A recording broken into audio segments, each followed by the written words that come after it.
네, 모닝타임즈 시간입니다. 간밤 3대 지수 한 번 더 하락했는데요. 특히나 나스닥 지수를 중심으로 한 약세 흐름이 이어지는 모습이었습니다. 네, 조금씩 러시아가 우크라이나를 잠식하고 있는 가운데 서방 국가들의 제재도 뚜렷하게 움직임을 보여주고 있는데요. 일단 큰 틀에서 봤을 때 러시아 리스크에서 유가 급등, 식량 가격의 상승이라든지 한 발 더 나아가서 금리 인상까지 상당히 영향을 주고 있는 상황입니다. 어떤 전략을 짜야 할지 알아보시죠. 토마토 투자클럽의 최원재 전문가님과 함께합니다. 전문가님 안녕하세요. 안녕하십니까? 네, 3대 지수 다시 한번 이제 말 쪽에 주말 쪽에 약세 흐름을 뚜렷하게 좀 보여줬는데 전문가님이 주목한 이슈와 그리고 이제 종목들 어떤 것들이 있었을까요? 네. 3대 지수 모두 하락을 했는데요. 역시 우크라이나 원전에 대한 우려, 그다음에 유가가 상당 부분 큰 폭으로 상승한 것에 대해서 시장이 안 좋게 반응을 했습니다. 다우가 0.5% 하락했고요. 나스닥이 1.6% 하락, S&P 500이 0.8% 하락했습니다. 종목별로 강세 종목을 보면은 알코아라는 알루미늄 기업이 있죠. 9.3% 상승했고요. 그다음에 제약바이오 섹터들은 좀 괜찮았습니다. 덱스컴이 1.9% 상승, 화이자가 1.7% 상승, 일라이릴리가 1.6% 상승, 리제네론 파마스티컬스가 1.5% 상승했습니다. 그리고 에너지 업종이 강세를 나타냈는데요. 옥시덴탈이 17.6% 급등을 했고요. 엑슨모빌이 3.7% 상승, 마라톤 오일이 4% 상승했습니다. 그다음에 브로드컴이 3% 상승했는데요. 컨센서스 상회하는 실적을 발표하면서 강세를 나타냈고 가이던스도 컨센서스를 상회했습니다.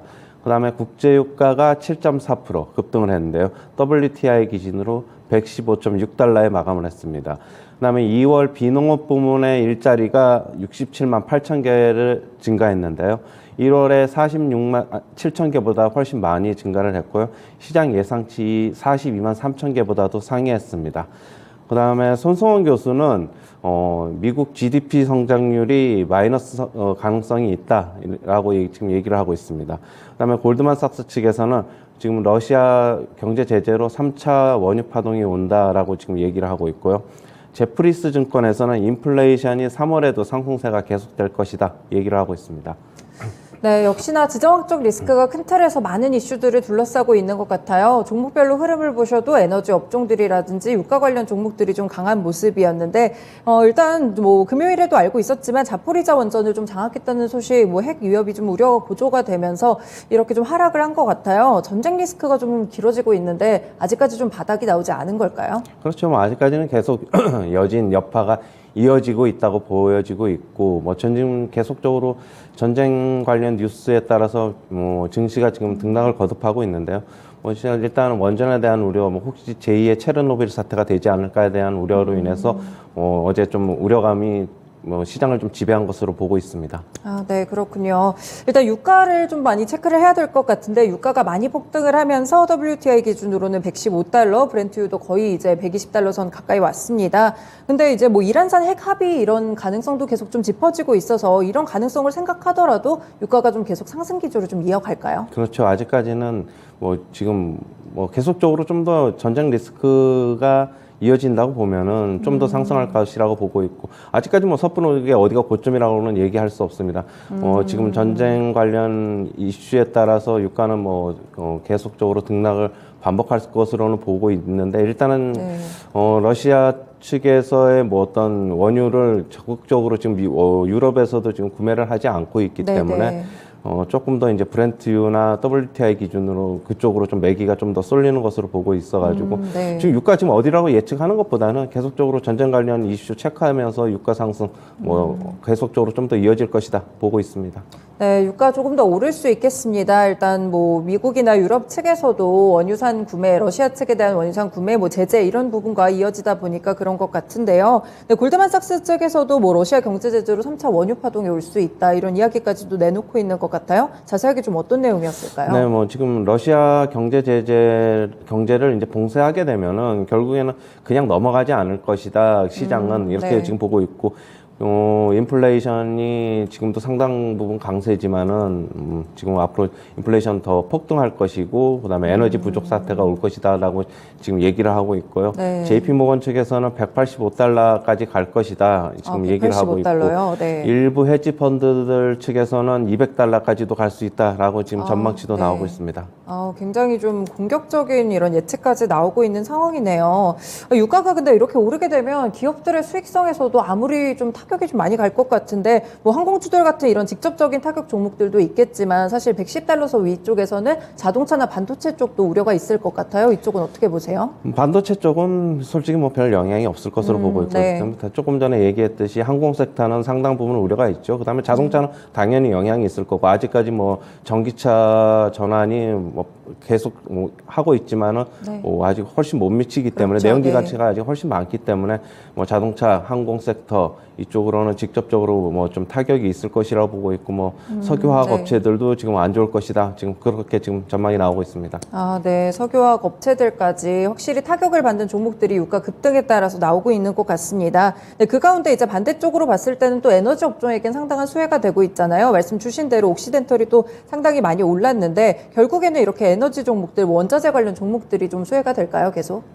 뭐 계속적으로 뭐 그 전쟁 관련 이슈에 따라서 움직일 것이라고 보고 있고 네. 뭐 좀 유가가 계속적으로 강세를 예측하는 만큼 에너지 기업들은 계속적으로 뭐 그거 유가에 따라서 시장 조금 주식 가격이 좀 등락을 거듭할 것으로는 보고 있는데 유가 상승이 계속적으로 일어나고 장기화되면은 네. 수요에도 조금 영향을 미치지 않을까 해서 어떻게 보면은 좋지 않을 수도 있지 않을까 하는 게 제 개인적인 생각이고요. 뭐 아직까지는 수혜를 입는 쪽이다 이렇게 보고 싶습니다. 그러면 국내 증시에서 관련 종목들, 뭐 원자재 관련 종목들이라든지 정유 관련 종목들이라든지 이쪽에 대한 투자 전략은 어떻게 보세요? 일단 뭐 저는 정유 관련 업체들을 좀 접근을 할 때 뭐 네. 지금 중앙에너비스나 한국석유나 흥구석유 이런 소형주보다는 네. 차라리 S오일이나 그다음에 SK이노베이션 이쪽으로 접근하는 게 맞다고 보고 있고요. 네. 뭐 지금 중앙에너비스, 한국석유, 뭐 흥구석유는 지금 고점에서 조금 꺾여 내려왔는데 네. 물론 뭐 전쟁 관련 이슈에 따라서 조금 등락을 거듭할 것이지만은 여전히 좀 지금 들어가기에는 좀 리스크가 있다라고 보고 있고 차라리 펀더멘탈 가지고 있는 S오일이나 SK이노베이션을 차라리 매수하는 게 낫지 않나 그렇게 보고 있습니다. 네, 유가가 상승하면서 이런 쪽도 주목을 하실 것 같은데 국내 쪽에서는 이제 석유 도소매 작은 종목들보다는 이제 정유 관련 업체들 S오일이나 SK이노베이션 조금 굵직한 종목들 위주로 시선을 돌려보시면 좋을 것 같아요. 네, 그리고 러시아 쪽의 제재가 좀 지속이 되면서 아무래도 이제 애플이나 마이크로소프트나 뭐 신규 제품 판매 서비스 중단 계속 이뤄지고 있는 것 같거든요. 그럼 이렇게 되면 기업들의 타격으로 계속 좀 이어질까요? 미국 증시에서도? 근데 이게 네. 지금 미국 기업들이 러시아 매출이 그렇게 크지가 않아가지고 네. 그동안에는 어떻게 본다면은 시장이 잠깐 이제 랠리를 하다가 지금 조금 좀 밀려 내려오지 않았습니까? 네. 여전히 뭐 미국 기업들은 러시아 매출 관련이 크지 않기 때문에 이런 쪽보다는 이런 쪽에 영향을 받는 거라기보다는 여전히 뭐 핵 위험, 그다음에 전쟁 리스크 계속적으로 시장 전체적인 압박을 가하고 있어가지고 그 시장 전체적으로 어떻게 흘러가고 있나 그걸 따져보는 게 차라리 더 좋을 것으로 보고 있습니다. 네, 그렇군요. 러시아 매출이 그렇게 크지는 않으니까 뭐 우려스러운 기사들이 있더라도 이런 부분들은 약간은 좀 작은 포션으로 가져가셔도 괜찮을 것 같아요. 네, 그리고 한 가지 더 이제 고용 쪽을 보시면 서프라이즈 수준이었습니다. 비농업 부문 고용 지표가 예상치가 44만이었는데 상당히 좀 크게 상회를 하는 모습이 나왔던 것 같아요. 네, 이 부분 어떤 걸 의미할까요? 네, 지금 일단 실업률도 3.8%로 굉장히 좀 낮게 나오고 있고 실업률의 전망치도 3.9%였는데 조금 낮게 나왔죠. 네. 그다음에 레저 접객업 쪽에서 17만 9천 개의 일자리가 증가했고 전문 사무직 쪽에서도 9만 5천 개가 증가를 했는데 지금 전체적으로 본다면은 뭐 지금 긍정적으로 예측하는 측은 지금 임금 증가세가 지금 꺾이고 있다라고 지금 보고 있고요. 네. 지금 임금 증가세가 0.03%를 기록을 했는데 예상치는 0.05%였죠. 지금 전년 대비 임금 상승률 같은 경우는 5.1%를 기록을 했는데 예상치는 5.8%였기 때문에 좀 꺾여 내려오고 있다라는 좀 긍정적인 전망치도 있고요. 지금 서비스 부문 일자리가 많이 증가한 게 결국에는 임금 상승의 둔화 이유다 이렇게 얘기를 하고 있습니다. 왜냐하면 서비스 부문 쪽에서는 아무래도 지금 임금이 좀 상대적으로 급여가 낮지 않습니까? 네. 그렇게 본다면은 그래서 이런 수치가 나온 것이다 보는 측도 있어가지고 지금 더 많은 사람들이 앞으로 이제 노동 시장에 좀 진입함에 따라서 네. 노동력 부족 완화가 이제 좀 나타나지 않을까 하는 예측도 있는데요. 저는 지금 그래도 미국 시장에서 그 고용 시장은 네. 앞으로 조금 더 강세가 이어질 것이다. 저는 그렇게 보고 있고, 하지만 러시아 우크라이나 사태 장기간 계속되고 인플레이션 사태가 그로 인해서 인플레가 계속적으로 고공행진을 하게 되면은 고용 시장도 좀 만만치 않을 것이다. 그렇게 보고 있습니다. 결국에는 인플레이션 이 부분이 중요한 건데 그럼 제프리스가 의미한 바도 3월에도 상승을 좀 지속할 것이다. 이런 부분도 좀 하나로 보면 될까요? 예, 일단은 2월치가 이제 이번 주 목요일 날에 이제 CPI가 나오지 않습니까? 그쵸, 네. 지금 시장의 지금 예상치로는 7.9로 지금 예상이 나오고 네. 있는데, 지금 제프리스에서는 측에서는 다음 달에 3월 이제 CPI도 8%를 훨씬 상회하는 것으로 이제 자기네들은 예상을 한다라고 네. 지금 얘기를 하고 있어가지고, 결국에는 에너지 쪽에 지금 계속적인 파동이 제프리스 측에서의 인플레이션이 계속적으로 오래 갈 것 같다는 측에 지금 근거가 되는 것 같습니다. 그렇죠. 이제 오는 10일이면 CPI 발표가 이뤄질 것 같은데 아무래도 좀 높은 지수로 나오게 되면 연준이 이번에 보여줬던 금리 인상 이 부분이 좀 또 다시 한번 우려가 좀 될 것 같다는 생각도 좀 드네요. 네, 그리고 손성환 교수가 이 미국의 GDP 성장률이 마이너스 가능성이 있다는 건 좀 고용 지표랑 반대되는 것 같은데 어떻게 보시는 건가요? 결국에는 지금 러시아 우크라이나 사태로 인해서 이게 지금 계속적으로 지금 현재 단기간에 끝나지 않으면은 네. 미국 GDP 성장률이 마이너스로 들어갈 것이다라고 지금 얘기를 하고 있고요. 지금 인플레이션이 50년 만에 가장 빠른 속도로 지금 올라갈 것이다라고 지금 얘기를 하고 있습니다. 그러면서 손성훈 교수 같은 경우에는 노동시장에 그래서 강세도 오래 가지 못할 것이다. 그렇게 얘기를 하면서 네. 상당히 좀 전망을 좀 안 좋게 보고 있는 것으로 보고 있습니다. 여러 가지 확실히 인플레이션이나 고용 이런 부분들이 지표를 통해서 확인이 되고 있는데 이를 보는 시각 자체도 다양한 것 같아요. 이런 부분들도 참고하시면 좋을 것 같습니다. 네, 저희 종목으로 넘어가서 이제 브로드컴 얘기 뭐 계속 앞에서도 외신에서도 나왔었는데 컨센서스를 상회하는 실적이 나왔어요. 근데 외신에서 내용도 그랬지만 엔비디아를 포함해서 굉장히 반도체 종목들에 다 좋을 것이다 이런 실적이 이런 의견이 있더라고요. 어떻게 보시나요? 지금 브로드컴의 좋은 실적을 발표하고 가이던스도 컨센서스 상회하는 실적을 발표한 거는 결국에는 강력한 기업 수요를 바탕으로 인해서 성장 전망이 앞으로도 계속될 것이다라는 지금 그런 거에 따라서 강세를 나타내는데요. 네. 지금 수주 잔고도 계속 증가하고 있어가지고 긍정적이고 지금 네. 모건 스탠리 측에서는 이런 내용으로 인해서 결국에는 비중 확대를 제시하면서 목표 주가도 703달러를 제시했는데 지금 만약에 브로드컴의 지금 이런 호실적이 조금 전에 얘기했듯이 제가 조금 전에도 얘기했고 기업 수요 엔비디아 측에서도 뭐 강력하게 좀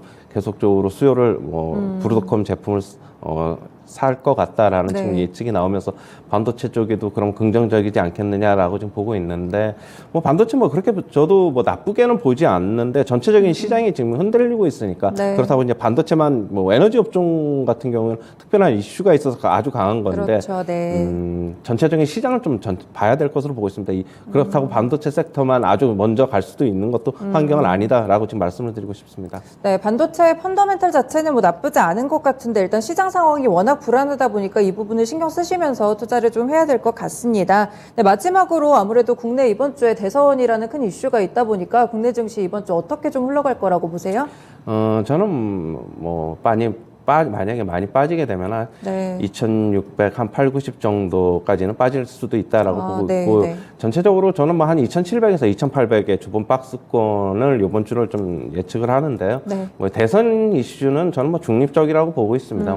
네. 이게 어떻게 큰 전환점이 되기보다는 결국에는 이게 지금 결국엔 이정표가 되면서 우리나라 대선이 어떻게 뭐 증시에 반응할까 뭐 이런 것보다는 전체적인 러시아 우크라이나 사태를 조금 더 지켜보는 게 좋을 것 같고요.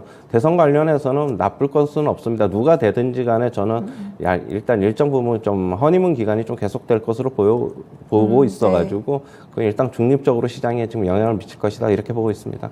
네, 알겠습니다. 오늘 말씀 고맙습니다. 네, 감사합니다. 네, 시장이 일단 밀렸는데 떨어진다고 손을 놓고 있을 수는 없겠죠. 이 가운데 방어할 만한 전략들 여전히 있습니다. 에너지 업종들 강세 흐름 보이고 있지만 그 가운데서 반도체라든지 펀더멘털 이렇게 좀 단단한 종목들 위주로 시장 분위기 봐서 이런 투자를 좀 가져가시면 좋을 것 같고요. 러시아와 우크라이나 사태는 계속해서 지켜보시면 좋을 것 같습니다. 네, 투자 전략에 잘 녹여보세요. 지금까지 모닝타임즈 시간이었습니다.